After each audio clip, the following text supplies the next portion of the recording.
like this arises, whether it be the young man in Allen, Texas, or anywhere, we want to be more advanced than we are right now with regard to soliciting and receiving information from anybody who has any type of information that there is something suspicious going on.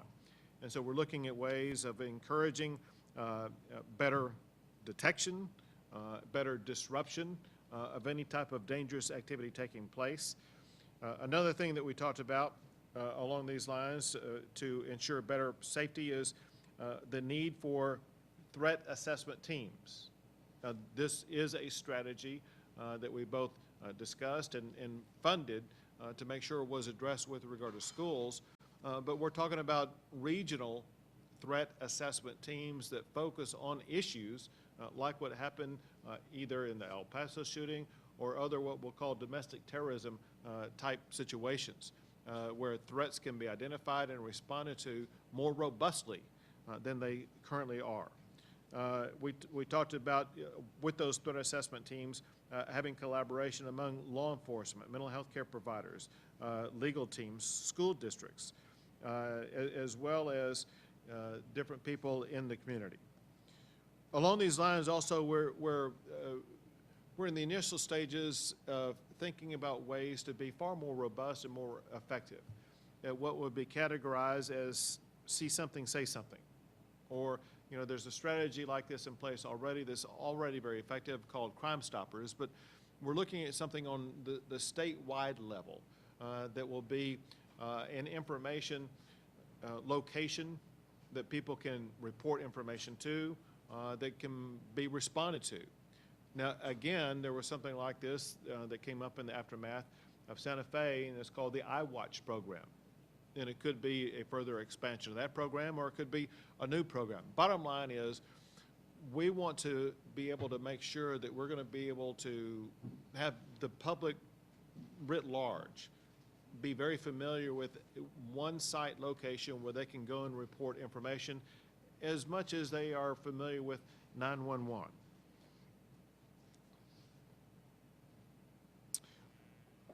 We talked about some strategies.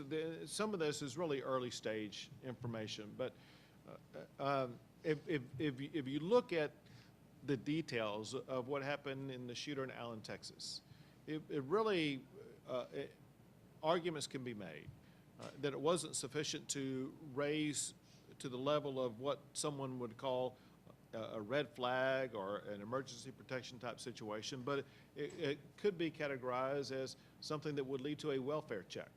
What happened is the killer's mother raised concerns to the local police department about the fact that her son had this type of gun. Having a gun is not against the law, especially for someone of this age, and especially the fact that he received that gun through a background check.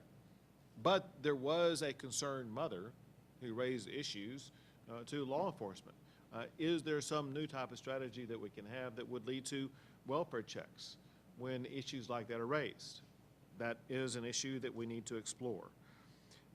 Also along these lines, with regard to what law enforcement can do, we talked about doing a better effort of using fusion centers for threat assessments.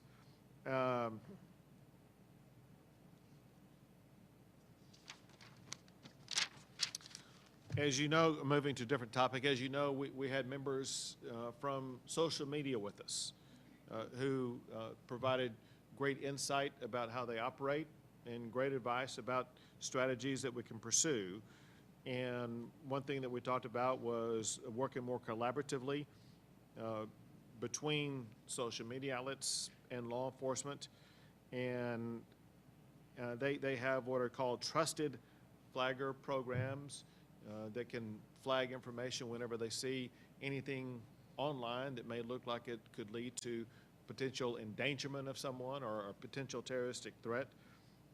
They said that they will work with law enforcement teams to keep platforms safe, as well as providing a training program.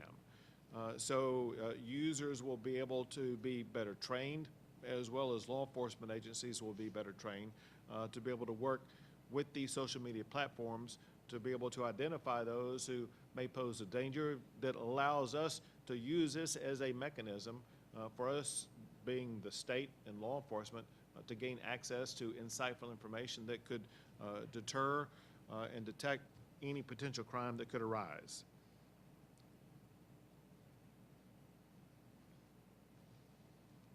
We, among other things, there was a member of the social media with us, and they had been working in the aftermath of the Christchurch shooting that took place in New Zealand, and working on improving ways to respond to crisis in the aftermath of a shooting like that, and how they interact, as well as developing new protocols. Now, this is something that is being done on the social media side, but we as a state look forward to collaborating with them in that effort. Along those lines, one thing an issue that was put on the table that we will advance further, and that is working on what's called digital literacy. And that'll be something that the state will be working, maybe more so with the younger generation, to make sure that the younger generation is better capable of identifying these challenges they may see online, and know to feel comfortable to make sure that they report that.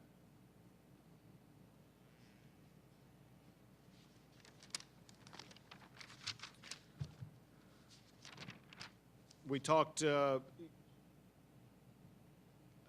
other things, about emergency protective orders. We talked about the status of current emergency protective orders in the state of Texas. There are already multiple types of emergency protective orders in the state. One is for domestic violence convictions, and others for stalking, and others for human trafficking. Another is whenever a person poses a danger to themselves or others. And one thing that we focused on, and we all kind of realized, and that is, even though we have these multiple emergency protective orders already in place, there are flaws in the way the system is constructed. For example, just because an emergency protective order may exist and be placed on someone, such as a domestic violence emergency protective order that legally under Texas law right now would prohibit that person from being able to have a gun, there's no mechanism in place to ensure that that person in fact doesn't have a gun. And so there are some open gaps in already existing laws and already existing emergency protective orders that we need to focus on filling. Similarly, or relatedly, there is inadequate reporting under current law.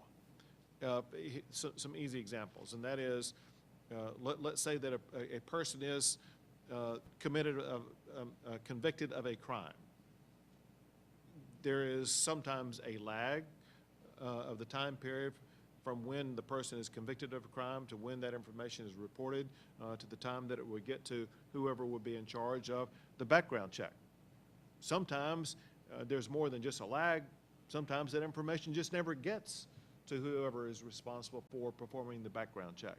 And so one thing that we're looking at is making sure that we both expedite the transmission of that information, but also create the vehicles to make sure that it not only does it get transmitted, but also that it will be done more swiftly.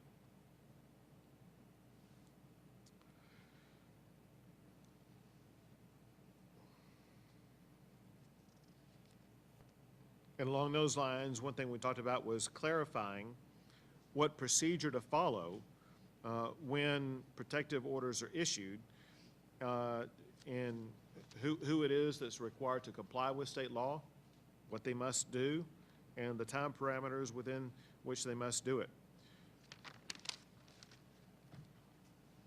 I kind of touched upon this, but to elaborate a tiny bit more, another issue that came up was the issue of background checks. And again, from the beginning, one thing that we talked about was the need to both close current gaps in pre-existing, meaning already existing, background check laws that we have in the state of Texas, as well as speed up the reporting about the information that needs to be transmitted. I can give you a couple of easy examples. And that is, as many people know, the gunman who committed the crime in Sutherland Springs, he was able to go buy the gun and cleared a background check for the sole reason that information that should have denied him the ability to buy a gun had not been reported appropriately by the United States Air Force. Similarly, it's my understanding that a gunman who was apprehended at Peace Park here in Austin, Texas last week had possession of a gun despite the fact, according to the facts I understand, he had either been arrested for and or convicted for crimes that could have denied him the ability to be able to have a gun. And it's that type of information that occurs all too frequently, where the information simply is not shared and disclosed. And so we as a state have to do a better job just with our existing laws to make sure that we are assembling the information, requiring the courts or other entities to assemble the information, getting that information to those who would be in charge of going through the background check process in order to make sure that we are keeping guns out of the hands of those who are criminally convicted, those who are not entitled legally to have a gun, and those who may pose a danger to others with a gun.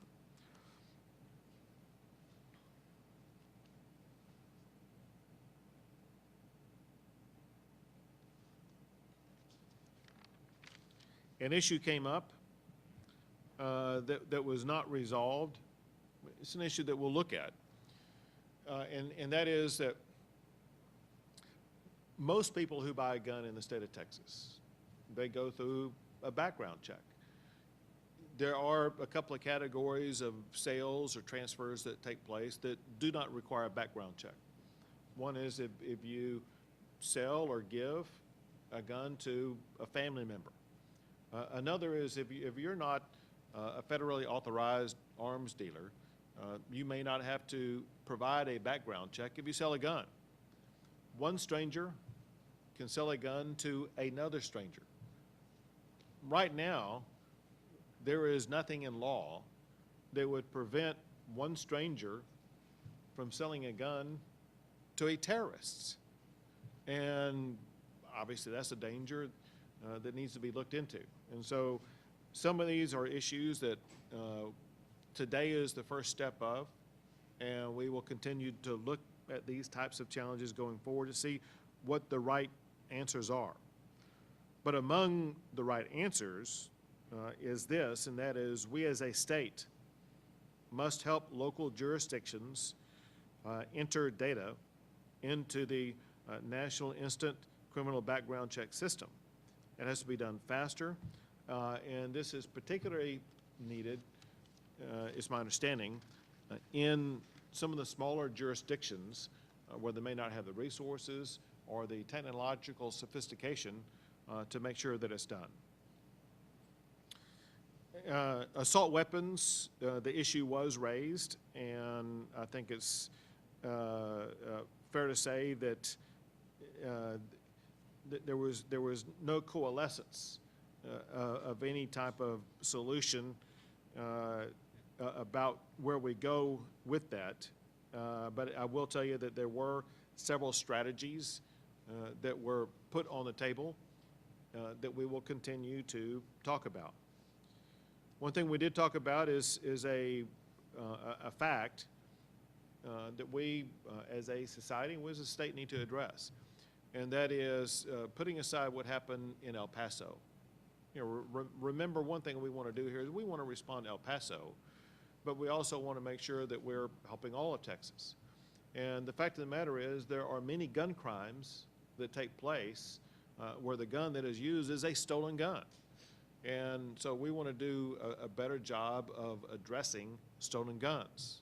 This is something, it doesn't matter where you are on the Second Amendment right spectrum. I think everybody agrees that we as a state, we as a government, have a responsibility to crack down on stolen guns. Several ways we can do that. One is we need to evaluate strategies to require valid gun arms dealers to make sure they do more to keep their guns safe. There have been reports about guns being stolen from licensed gun dealers, and those guns sometimes are used to commit crimes. No one wants that to happen. But also separate from that, there are guns stolen out of cars or other types of situations that can be used in crimes. And so we have a need to come up with strategies that will help us reduce the number of stolen guns that sometimes wind up being used for crime. One way is to go back and work on something we started last session and make sure that we get it done this session, and that is doing a better job of reporting lost or stolen guns. Something that seemed to be agreed upon, but obviously whatever's agreed upon in this room, we need to expand outside of this room. And that is to address straw purchases of guns. There is a federal law already that prohibits straw purchase of guns. A law that, it's my understanding, is really not enforced a whole lot. As a result, it may be more helpful to have a state law that parallels the federal law that prohibits the purchase of straw purchases, and that would empower state and local law enforcement to be more effective in enforcing that law than the way that it currently is. Another thing that we talked about was domestic terrorism.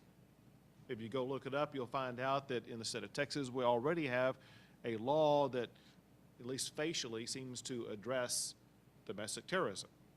Substantively, it really doesn't provide much power or many tools to law enforcement or to prosecutors to be able to prosecute domestic terrorism like what we saw happen in El Paso.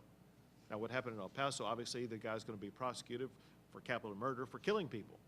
Our goal, though, is to use a domestic terrorism law that will allow us to go after, arrest, and prosecute those who want to commit domestic terrorism before they commit their act of crime, like what happened in El Paso. So we will be looking on modifying the Texas domestic terrorism statute to make sure that it's a stronger tool that law enforcement in Texas can use to eliminate these dangerous domestic terrorists and get them off the streets before they kill somebody. Along those lines, also, we talked with both local, state, and federal authorities to make sure that we upgrade what we are doing on domestic terrorism by adding intelligence and detection and greater work through the joint terrorism task forces that already exist. One last thing, and it may be the most pressing thing, at least in the short run, and that is community healing. Listen, we care dearly about the people of El Paso, the way they've been harmed as individuals, but also the way that they've been harmed as a community, the way that they are harmed, many of the people in the town, racially. And this is something where we want to be able to act immediately, as in this week and next week, to better help the people of the community deal with this incredible stressor. And we are working on coordinating with regard to the need for local providers of counselors, and we will be working also with regard to providing counselors in schools. Certainly in the school where one of the victims lost their life, who attended one of the schools in El Paso. But listen, this is a frightening issue for students to grapple with. And we want to make sure we're providing all resources that are necessary to help our students in schools, but to help the entire community of El Paso understand a couple of key things. One is, we know more than just that your hearts are broken. We know that you feel like you are attacked as human beings. We want you to know that we as Texans come shoulder to shoulder, side by side with you, as one family, working together with you in this healing process. You are us, we are you, and we're going to be there for you all the way through. There's a lot more that we talked about, but this kind of gives you a surface level of some of the issues that we addressed as a starting point today.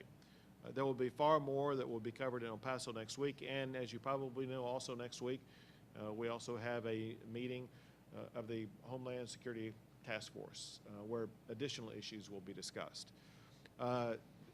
These folks in here will be leaving. Some will be more than happy to visit with you. Others will be fleeing from you as fast as they possibly can. But thank y'all for being here, and we look forward to visiting with you more down the road. Thanks, everyone. What we're going to do now is folks are going to leave that way. So if you want to grab, if whoever decides they want to go out for questions, feel free to grab them on the way out. If you want to unplug your mobile box and head out there, people have to go out that way so you won't miss it. So thanks, everyone. Appreciate it. Great job. This was really Super job. Thank you for your help. Thank you, Senator. Very impressive. Very impressive. Yeah, seriously, one thing we need from you guys in the short run, and if I could talk to all you guys. I wrote it down. Yeah, well, no. Homework. Yeah, we Tell you need, what our needs are. exactly. We need witnesses. Yes. And so we'll have participants.